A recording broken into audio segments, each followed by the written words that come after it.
Dear Tess, when writing a story, I struggle with shiny new idea syndrome, where I begin to become disinterested in my current story and get an idea for another story that seems better. How can I commit to projects even when I lose interest in them or have doubts about them? Here's a good reminder to please like, subscribe, and hit that bell for notifications if you want to feel better and create more, and also support this channel in a way that's free but also really helpful.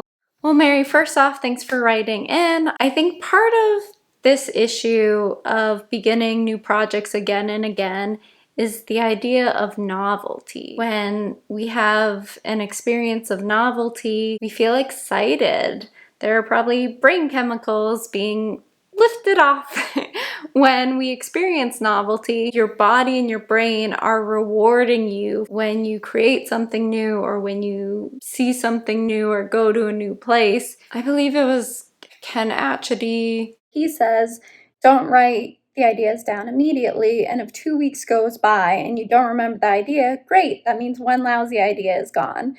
That doesn't necessarily mean that all your ideas are lousy or whatever, all the ones you don't remember are lousy, but there is something to be said about the ideas that haunt us and the ideas that don't.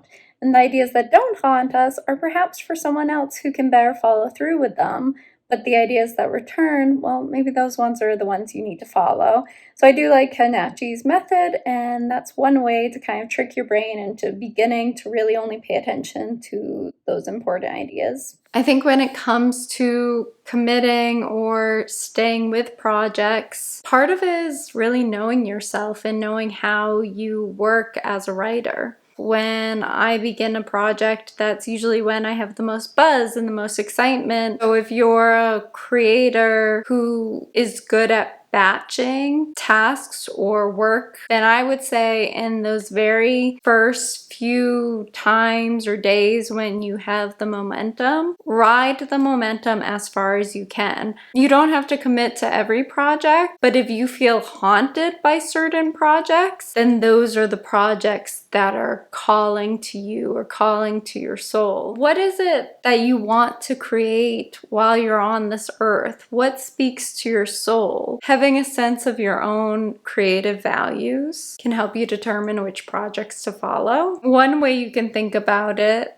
kind of an exercise, I'm pulling from Tim Ferriss's fear setting exercise, which I have in a different video, but one of the last exercises in that whole exercise, he asks, how would my life be impacted if I don't do this thing I really want to do? So that might be an interesting exercise to see. Is this project worth following through with? Will I be devastated if I don't do this project, or am I kind of non-committal thinking there might be other projects for me? So I hope that helps. I definitely understand where you're coming from, Mary. So thanks again. Everyone, please like, subscribe, and hit that bell for notifications if you want to feel better and create more. If you'd like more content, please go check out the Patreon, link below. Thank you to the latest patron over there, Jim.